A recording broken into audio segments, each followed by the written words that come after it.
Hi, everybody. My name is Cecilia Crumbly, and I am the program coordinator at the Psychotherapy and Spirituality Institute. Today, I'm joined with Rebecca Brau Martinez. Hi, Rebecca. How are you? Hey, Cecilia. I'm good. Thank you so much for having me.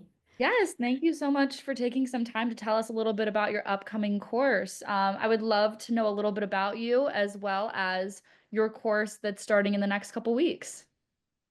Yeah, I'm so excited about it. Well, for people that don't know me yet, my name is Rebeca Brau Martinez, and I'm a systemic therapist at the Psychotherapy and Spirituality Institute in New York. And we're launching this new course, which I'm very excited about because honestly, it's very personal for me at this moment in time, given our political climate. I'm a Mexican American therapist, and I see this course as a form of resistance, a call for justice. I see it as a way to uplift those of us who have been targeted by the powers that be, and also to highlight the power that we have in our communities. You know what, Cecilia, actually, before I came to meet you, I met with a Mexican American professor in Texas, and she was telling me that they're pausing the grants on the research that she's doing with our communities. It's very sad, the reality, right? So I feel like this course comes at a time when we're needing more than ever to uplift the voices of those of us who are being silenced, whose knowledge has been historically excluded from normalized larger narratives about mental health, and who struggle with being erased. So I see this course as an effort to work towards centering non-dominant bodies, our histories, our voices, and the cultural capital of our communities. Now, obviously, I just want to make it clear that this is not only for Mexican Americans, okay? It's for anybody who cares about what's going on right now and who actually wants to do something about it. More specifically, I'm inviting mental health practitioners, clinicians, therapists, and all healers who want to participate actively in a way that radically changes the conversation in mental health. So we can take a step towards changing the systems and to shift the power dynamics that are at play right now. Does that make sense? That makes total sense. I think that now more than ever, given the current political atmosphere, there are so many people whose voices are being actively silenced that need to be uplifted. So I think that the message of your course is more crucial now than ever. Um, Thanks, Cecilia.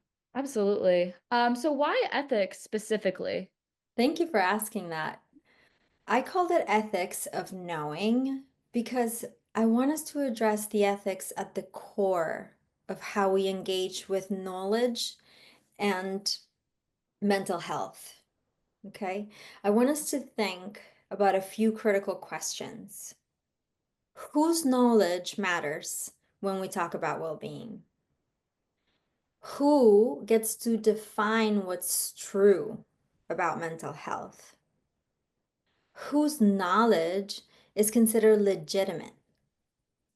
The ethical dimension about this is that therapy, Cecilia, it's never neutral. In therapy, we're either going to reinforce the dominant oppressive structures at play, or we're going to actively resist them so that we can make space for more just, more inclusive healing approaches. Specifically, when we talk about epistemic injustice, we're talking about our ethical responsibility to acknowledge and to challenge ongoing harm. So it requires that we raise our critical consciousness to recognize that there's cultural and ancestral ways of knowing that have been historically marginalized and that have been excluded from the mental health approaches and narratives that are in the mainstream, especially those that are rooted in diverse cultural and spiritual traditions. Hmm. Is that why you titled the course Resistance and Resilience in Mental Health? Yes, exactly. Resistance involves actively and critically questioning the oppressive powers at play in therapy so that we can become allies to non dominant people and their intrinsic, inherent wisdom, their knowledge. So that's resistance, right? Taking an active stance. Resilience, on the other hand, is about how communities have, how those of us that have been in that dynamic, how we have sustained ourselves despite all the oppression that we continue to experience. So, resilience is about reclaiming our inherent wisdom. And as practitioners, it's about us fostering culturally affirming practices that make space for a kind of healing that acknowledges these historical and systemic realities. When we make an effort towards epistemic justice, what we're doing as mental health practitioners is we are fighting epistemicide. And that's a very fancy word that means the erasure of whole knowledge systems. When we work towards epistemic justice, we're centering non dominant bodies, their histories, their voices, their capital, their cultural capital specifically. And this is what I mean when I say that we need to change the narrative, because if you pay attention to the way that we talk about resilience in mental health, you will realize that we're putting the burdens on individuals to overcome challenges rather than questioning the conditions that created those challenges to begin with. We're told that we need to fix our mental health. We're told that we need to address our stress, to manage our anxiety, to heal our suffering. And I feel that too often pathologizes our distress rather than addressing the conditions that created our suffering. So, what we're doing in this course is my hope is that we're going to challenge that so that instead of imposing solutions from the top down, we're going to center the wisdom and the strength that already exists within cultures, recognizing them as a source of resilience. This is how we shift power back to the people by building resilience from the ground up, literally drawing strength and resilience in mental health from the cultural roots. Wow. That is a fascinating and powerful reframing. And I definitely have a few questions that come up when I'm hearing all of this. The first question would be, can you tell me a little bit how this is different from being culturally competent? Oh, thank you. Such an important question. Yeah, I love that you brought that up. There's a huge difference between being culturally affirming versus being culturally competent. So, cultural competence was meant to help clinicians to work better with diverse clients, but what happens is that it actually reinforces stereotypes because it assumes that culture is fixed and knowable. So, it's almost like a checklist approach that says, oh, I'm going to become culturally competent because I'm going to learn from a book these 5 things about that culture. Okay. But the fact is that culture is fluid and it's always evolving and it's deeply personal. So we can't memorize it or know it from a textbook. And that's why I talk about the ethics of knowing, right? Is that it's our ethical responsibility when we're serving non dominant bodies to consider that we actually may not know at all what mental health means or looks like for some of our clients. But we can begin by affirming their culture, and therefore we make space for those voices to arrive. That's why I talk about the ethics of knowing. It's our ethical responsibility when we're serving diverse people to consider that we actually may not know at all what mental health means for them. But what we can do is we can begin by affirming their culture. And in that way, we make space for those voices to arrive. We affirm that their cultural capital is valuable in our therapy room.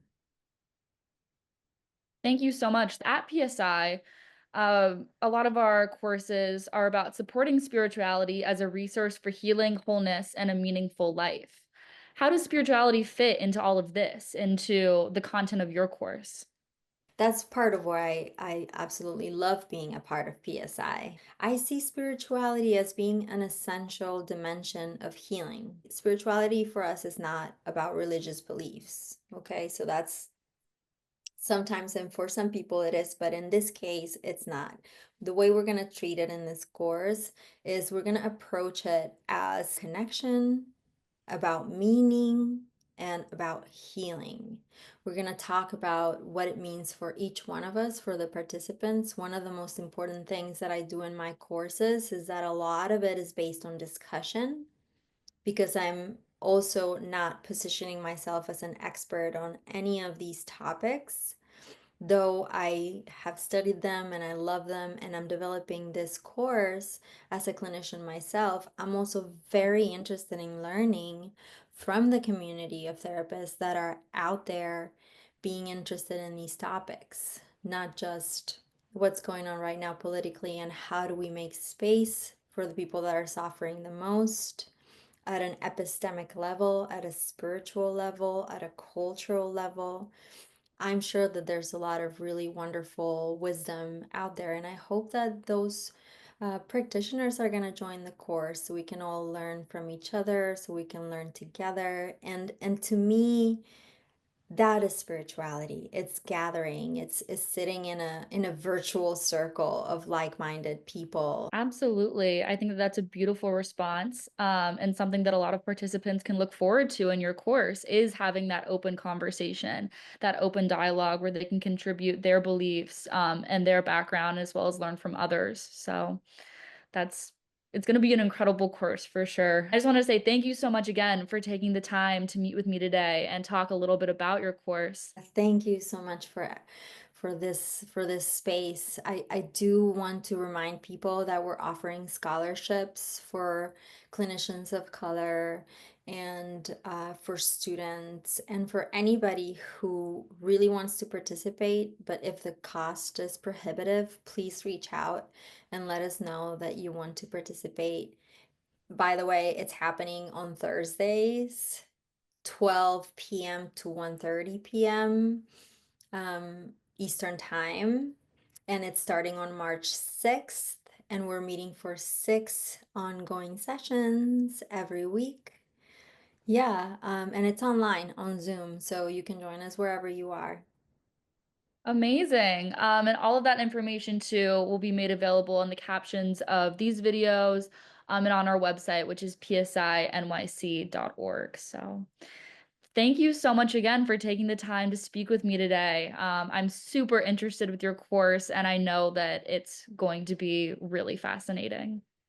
Thank you so much, Cecilia. I appreciate it.